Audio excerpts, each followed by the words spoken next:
Ntokozo, could I ask that you allow me to share my screen? I have given you control. If you can check. Okay, thank you. You can click share screen, please. Yes. All right. Good morning, everybody. And yes, I know it's been very early, and we are also still going through dealing with both COVID, and now we're also dealing with load shedding today. So yeah, I'm very thankful also for this invitation to be able to speak today. I'm, of course, yes, was announced earlier, and I'll be talking more on a different side of this topic today, mostly trying to refer to the the research community in the space, especially when we talk about research and development, because I believe one thing is talking about teaching and preparing ourselves in a much broader way. But on the other side as well, we need to have a vibrant research community that actually can make an impact on these emerging technologies, right? AI or machine learning not being the only one, but I'll focus on that for this conversation today. Just briefly, I'm at the University of Pretoria, and I'm also the PI for the Data Science for Social Impact research group, which is a group of a dynamic set of people, mostly young. We work at these kind of intersection, especially of looking at natural language processing and machine learning. Just referring back to Prof. Marwala's presentation and talking about language, we actually do a lot of research in that area. And then we also have this other circle, which is data science for society. So if we are going to be doing machine learning, if we're going to be doing data science, it's not simply just the technical aspects that allow you to have something that actually makes impact. You need to think about, especially most of the time, people. And as such, we also have research in those areas. We have students and group members who look at these implications as they are going through either expanding machine learning or data science in those spaces as well.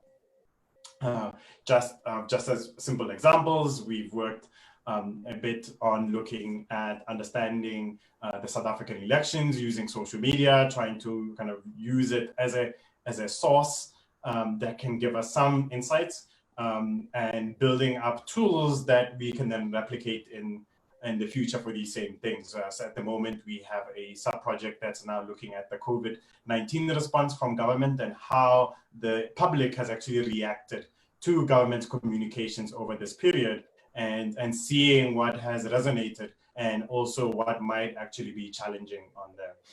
We've worked in things like digital forensics with language, where you're trying to understand or identify cyber safety challenges, in this case, looking at cyberbullying and sexual predation, and then being able to automatically identify these from communication. There's more work in the similar space from some of our group members who are looking at communication between media and mediums, and then being able to quickly summarize what the conversation was actually about.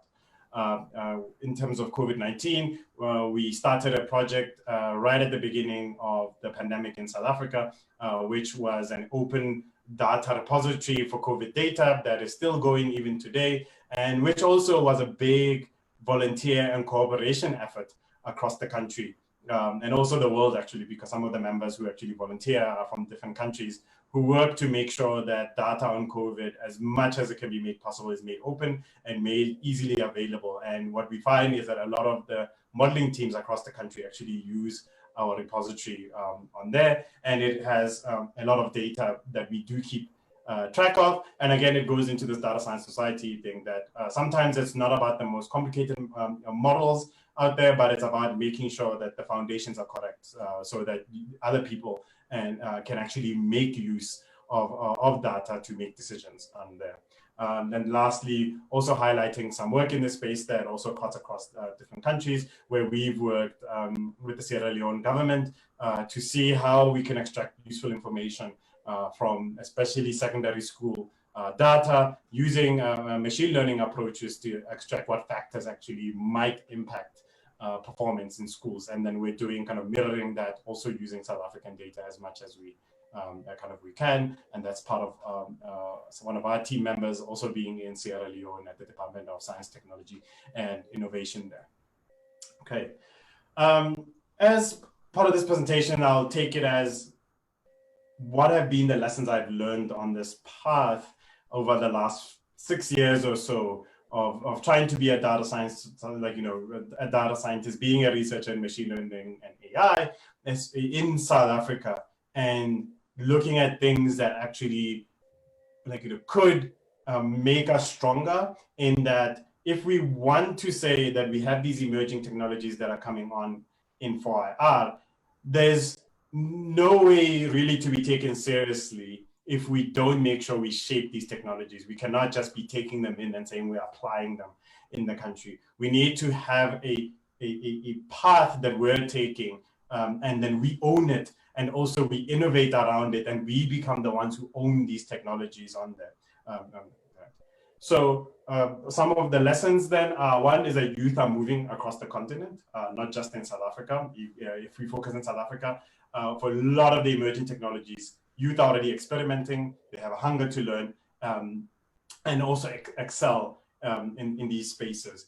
There's a kind of a hack mindset, hack not being in a negative word. In this case, it's a positive word, in that you're trying to see how do you take pieces together, build something new, whether it's in Internet of Things and robotics, or AI. There's been enthusiasm for years before I think we even came up with this moniker of 4IR, right? And then they also try, how then do you move to commercial? How do you build this into services that other people then will pay for, right? And there's still a need, even in these spaces, for grounding in research and development. There's a big gap in there, because you can be a hacker in doing it, but you also need to understand where the cutting edge in terms of research and development is, because then it allows you to ground your innovations in a very good way, right? The second thing is that grassroots are organizing. Again, not waiting for formal systems where it's either government or things like the government departments or industry. There's, in the last 6 years or so, been a big rise on grassroots organizing around building together these communities, right? In this case, it's trying to answer, how do we create a strong local pipeline for artificial intelligence, machine learning, and data science, right? And in this case, it's again trying to innovate or experiment our way forward. That sure, there's formal schooling systems that are there, but then at the same time, they might be missing, not having enough academics who can teach, or a local presence that's very strong. So these organizations have sprung up as touch points to thousands, if not tens of thousands, of hundreds of thousands of young, mostly young Africans, who are trying to then come into this area of expertise. You have, for example, Data Science Africa, you have Black in AI, Data Science in Nigeria, Deep Learning in Daba, and more recently, another project that I started called the Masakani Natural Language Processing. And all these organizations cover both research and engineering. I'll use the word engineering and make sure I define it correctly. So research being that normally you would have research within universities, or even in industry, where it's more blue skies work that's going on. And then the engineering being the more applied work that's going on, and trying to innovate on how these technologies actually make it into the real world in some way. So we might take it as, you have those two, and these organizations are working on building these pipelines for both of those sides, knowing that there will be people who are interested in research and doing more blue skies work, but at the same time, there's also people who are trying to now see how this then gets in making an impact within our societies on that. If then I look back on our higher education systems in South Africa, much of research, even in South Africa, is characterized about individual competition. Competition of researchers against each other for very relatively small pools of money, in a way. There's also competition of organizations or higher education institutions against each other, also for this funding and prestige, right, on there. And this, in some ways, drives how we go forward, right? Incentives that we put in front of researchers, incentives that we put in front of academics, incentives that we put in front of higher education institutions drive this behavior forward, right? Because you're trying to get this, and you're trying to make sure that you play the game so that you can win the points that are being then offered on them. And this is I think, maybe reflecting back to some of what Prof. Marala was saying, then inculcates a behavior, and it's very hard to unlearn it. If you then have been in the systems in there, while at the same time the world in general is moving to very diverse teams doing research and doing work in these spaces. And this then creates, I've seen from my perspective, a tension in South Africa, because now how do you then have very diverse large teams working on the research, whether it's getting research papers out, but then also getting a work out that makes an impact, while we might have incentives that are competing really against that. So for me, the key takeaway here is that we have individuals or very small groups in HAIs, and we have very limited resources if we're now thinking about for emerging kind of technologies, and we need to keep this in mind. What should be then our goals in moving forward in this environment? We want a vibrant research and industry that can help and shape, and exploit for ourselves on there. We cannot afford to just be recipients of these emerging technologies, and we also want to shape the technologies to encapsulate our values and ethics, right? So this is, again, the bigger view of society has to be part of this. It's not simply the technologists that are on there, but then also it means that within HEIs, it means across departments, across faculties, people have to be going and doing research that shapes this work. We also cannot afford not to be counted, right? And this is very important, and I'll highlight a little bit more next. In Abeba's Marane's work that was just recently published at the early August, talks about the algorithmic colonization of Africa, right? And in that now, if you're thinking about AI and machine learning, you've got these very big organizations, whether from academia or industry, coming in and doing work. I don't know. Okay, doing work in these spaces, and through that, working to bring these technologies in. But then there is a part of thinking that context matters. Like locally, we need to if people are working on these and building these locally, they'll understand the contexts that they're being used in. Sure, we're thinking about bias and thinking about how a lot of computer vision has had problems with this, where you have lots of errors due to dark skin. And second, data are people. It is not simply that you just take data and then you use it. You need to understand where it comes from, how it was collected, and also what the local understanding of what it means to actually use data is. And this is something that's going to become very important across the continent in thinking about things like data protection and policies, and how it also interacts with us in higher education. The reason I highlight this also as well, we've had data breaches in South Africa over the last few years, because you've had companies that have been working, let's say in the credit industry to really build these models about people. But then it's been a wild, wild west. Nobody really protects people. And now it's almost like in South Africa, you don't have a personal identity, because now it's out there. People have all this information. And as more and more your AI, your machine learning comes in, a lot of those pipelines will be dealing with data that is about people. And at this, even through that, blind trust in AI hurts the most vulnerable. If we now are using these automated systems to really shape decisions, we also need to understand their limitations, right? If you're thinking about City of Johannesburg, saying they have CCTV cameras that go and automatically identify criminal behavior, or in their words, thug behavior, you then need to ask yourself, what actually are the false positive rates, and who then gets affected by these mistakes? And I posit there that it will be the most poorest and vulnerable in our societies, because even those cameras are not really pointing inwards into these very rich neighborhoods. They're pointing outwards, looking at people in the streets who are walking, right? And in our environments, is people who might not be able to afford a car, who are the people who have to, like, almost migrate from outside into the town every day to go work. So these things have to be things that we take into account, right? We already have these proliferation of technologies, even like, in South Africa, that really do not represent us. And Africa also as a whole cannot turn into just a data market, right? We talk about this data as the new gold. We need to take into account that is very scary for developing countries if you start thinking about it that way, because then it means that most of the organizations from outside will be looking to extract a kind of gaze on us in trying to get this data, or getting sources of cheap labor for labeling, now extracting more information out of this data, and not us actually shaping these technologies, right? And our values have to permeate our technologies on there. I'll use the example then of language. So I work in natural language processing with a lot of my group.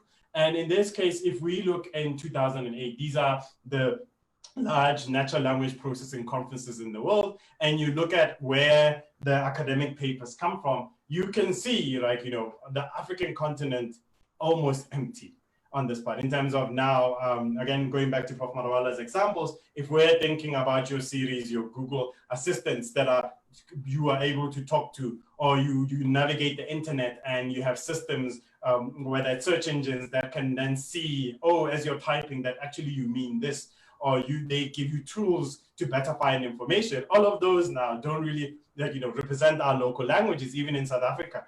When we look at the international impact of language research, it's still really, it's in its infancy on that part. And this goes against the view of language diversity in reality in the world. The African continent is one of the biggest concentration of language diversity. And as such, in order then to have these systems really represent what's actually going on, there needs to be more work that's done in these areas, right?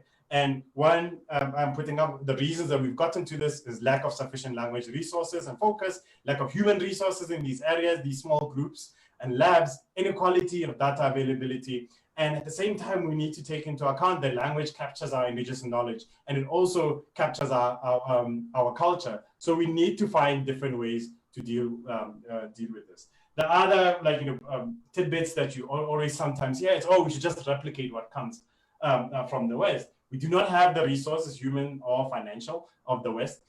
We also need to choose a path that is our own, right? It's very hard for me in machine learning to necessarily, let's say, work on something that I know that a team of 100 at Google are working on, or a team of 20 at Stanford are. And it is something that we need to take into account. So we have to choose paths that allow us to have depth and at the same time make impact in that, right? And we also need to resist this urge to take a black box approach where we just take something from somewhere. We need to understand our own strengths and weaknesses very well.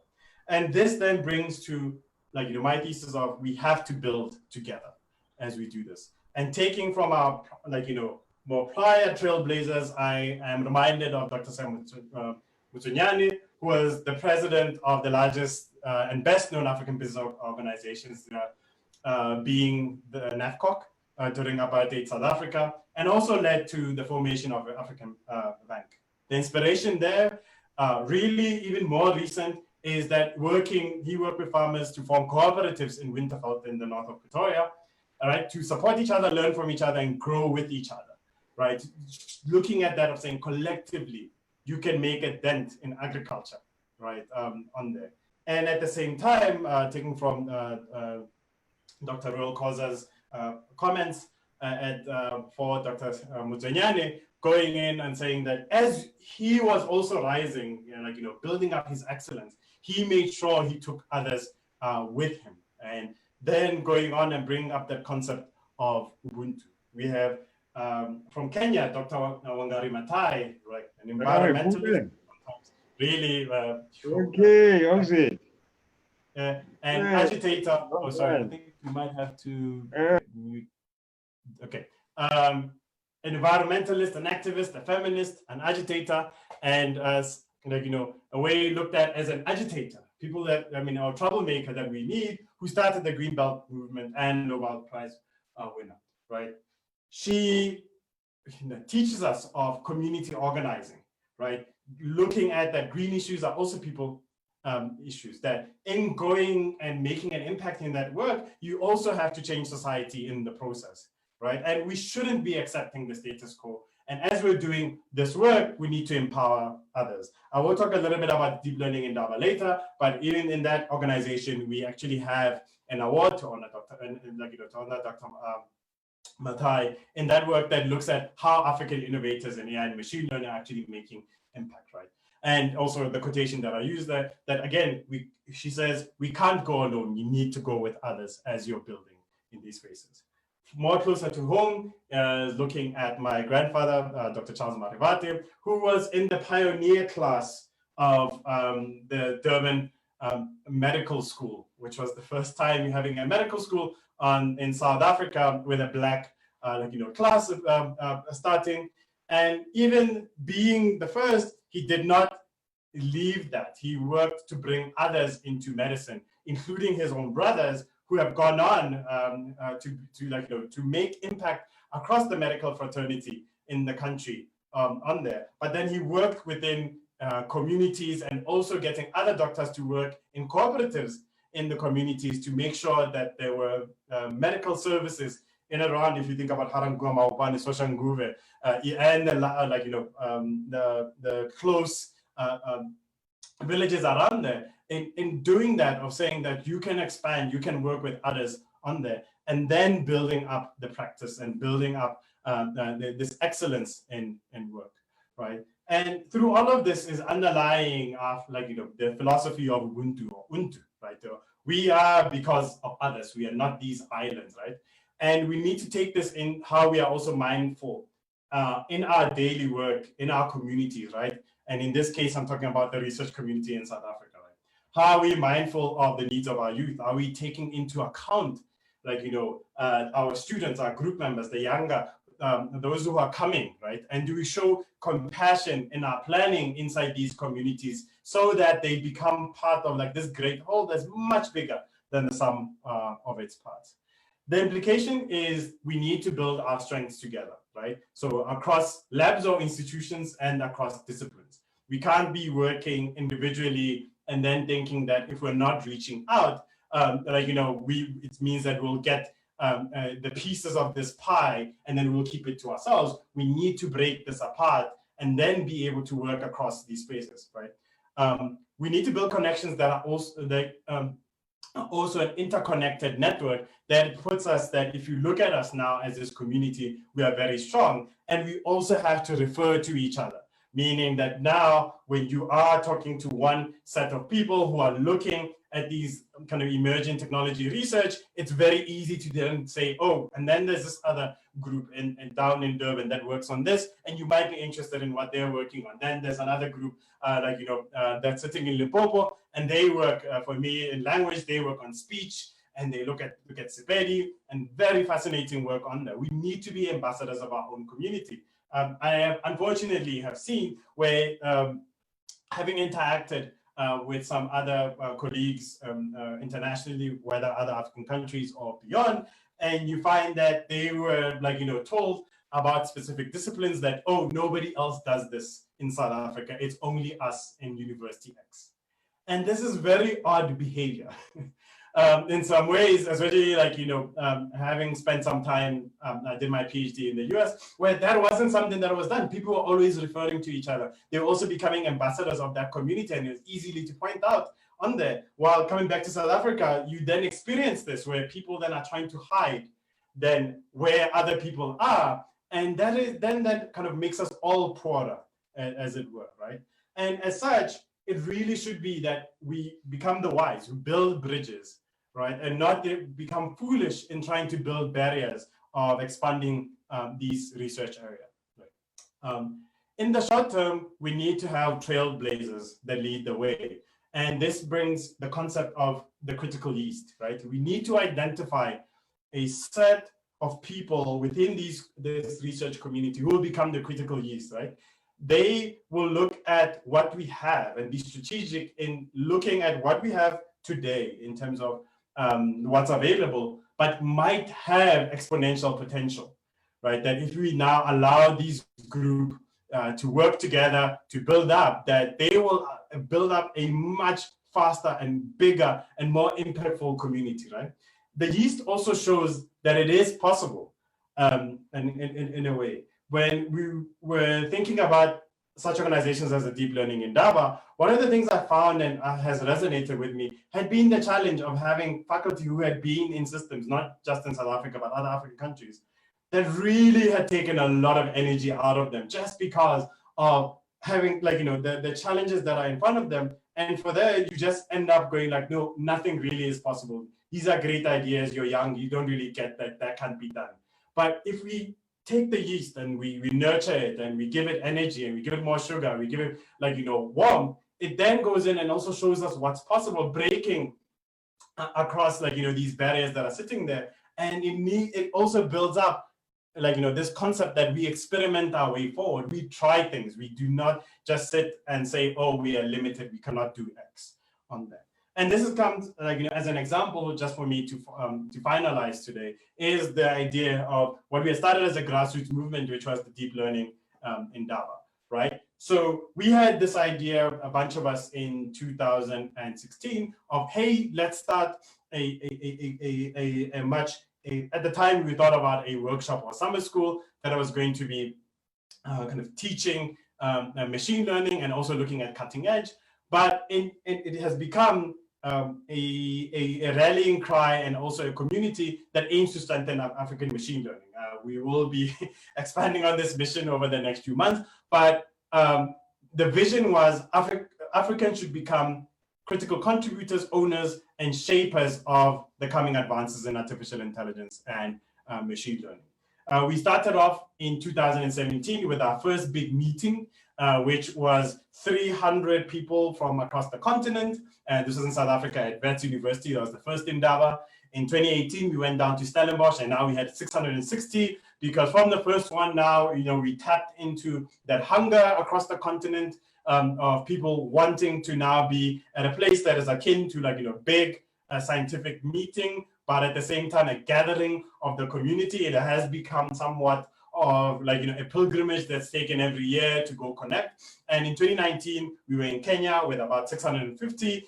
With all of these, like, you know, when I talk about the 300 in 2017, this was through a competitive application process where we had close to 700 applications. In 2018, we were over 1,500. In 2019, in Kenya, we had over 2,000 applications of people applying and then showing their interest, and only a few can come in, just logistically on there. These are just pictures in Nairobi from last year. In looking at now, we've gathered this community, we've shown, right, you know, that it exists, it's vibrant, it's young in a way, and there's people who are working on a lot of different things across, but now they get to know each other, connect through labs, connect through companies, and in terms of their research and engineering that they're doing. And at the same time, we're working to make sure that it actually represents us. It also takes the best of us, works on teaching and sharing their experiences with others, and also nurturing this pipeline in terms of who's actually coming after us.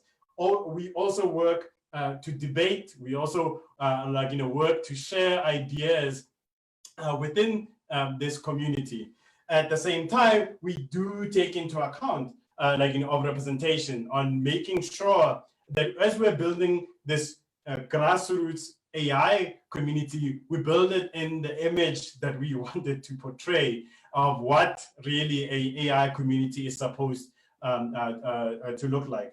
One of the highlights over the years, as has been on here, as we've been actually building up this community, has been the poster sessions, where students, a lot of students, the first time that they actually get to interact with others who are working in AI and actually be able to present their work had been through the endeavor. And it's become now one of the places we have now in like, you know, whole research day where students and other faculty are sharing their work, they're debating, people are starting collaborations on there. And we see this now either through people being able to get grants, people having papers that are out, like now that are accepted at conferences, at journals, and now we're looking at actually getting to a point where the Indaba itself has its own proceedings and archival. We do discuss more than just simply the AI as it is, but then also looking at the more wider implications of AI within the continent. And this, I guess, also connects a little bit with Research ICT Africa, which is represented today on here, because we reach out to people like UNESCO and working on building these policies that are coming to assist with these in the future. This has had impact across oceans. In Latin America now you have a Kipu, which is now an Indaba-like community, meaning that now the deep learning Indaba has become a concept that others now are working to emulate. So Kipu being in Latin America, we have the Southeast Asia Machine Learning School that also then has worked to become Indaba-like in the AI community. We've now had Google opening its first engineering office. Companies like Google and Facebook have never really had a technical presence on the African continent. This is just, they've mostly had business, right? People think like, oh, we have Microsoft on the African continent, but it's mostly been business. They are selling. They are not here to actually build technologies from scratch. Google opened its first AI engineering office in Accra, and in the announcement of this, they actually cited the deep learning Indaba as one of the things that showed them that there was the talent that was based on the continent, working in the continent, and they wanted also to be part of this. Microsoft has now opened 2 centers, their first ones again in engineering in Nigeria, and then also in Kenya. You do have IBM Research, who has a representation here in South Africa and also in Nairobi. ICLR, the International Conference of Learning Representation, one of the top venues in machine learning, was supposed to have their physical conference in Ethiopia in 2020. Unfortunately, due to COVID, we moved it online, but there was still a very big contingent of African representation in this year's ICLR. And that's just part of the members that I've worked with over the years to bring this Indaba and work to grow it. There's way more volunteers than this organizing committee that's there. And as I've said, that we're transforming not just simply now, just by having this impact on the African continent, it's being able to spread. We've had the Masakani community in natural language that's now working to put South African natural language processing on the map. And we've also had this AI4D community that now even gives out grants across. So at the end, just for me to close, we need to choose kind of our own path. Sure, we need to choose these slices that we want. We can look at people like Canada and China and Kenya. I'll talk a little bit about that. But we do stand to gain a lot, right? A stronger connected community, encouraging, nurturing local and underrepresented talent, and efficiencies to use the resources that we have. Whichever way we look at it, we have to make choices. Canada made a big bet, years ago, to say they wanted to be the center of deep learning, which they've in some ways become. And they made this a long time ago, and they decided to put a lot of money and also getting centers to come together, meaning that a lot of, in this case, they tried to create an ecosystem and choosing institutions to work as groups instead of individually through taking in this funding from the Canadian government to build up, right? And now almost all large tech companies in the world have a presence in Canada, especially in these areas where these institutions are.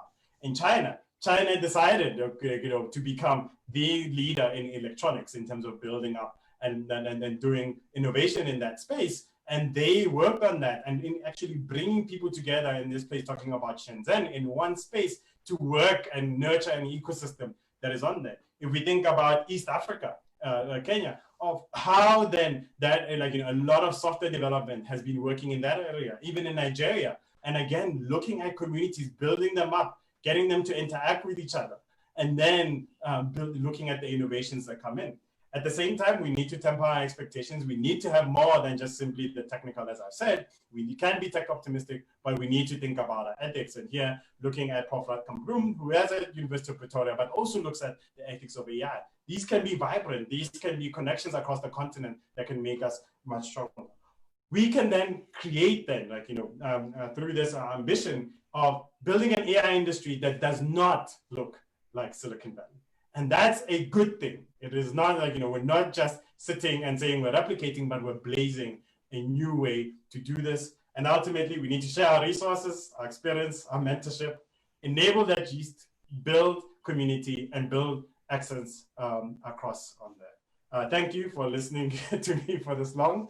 And hopefully not gone over by too much. I also have been trying to check my timer. On there, it has been a great talking, and I look forward also to the discussions. And I do have some suggestions. Oh, I don't know why that went up. If people want to read some books around this area, going back to the other industrial revolution, I think talking about the labs and understanding really how research is put together these days, all the way to looking at weapons of mass destructions and race after technology. Okay. Okay,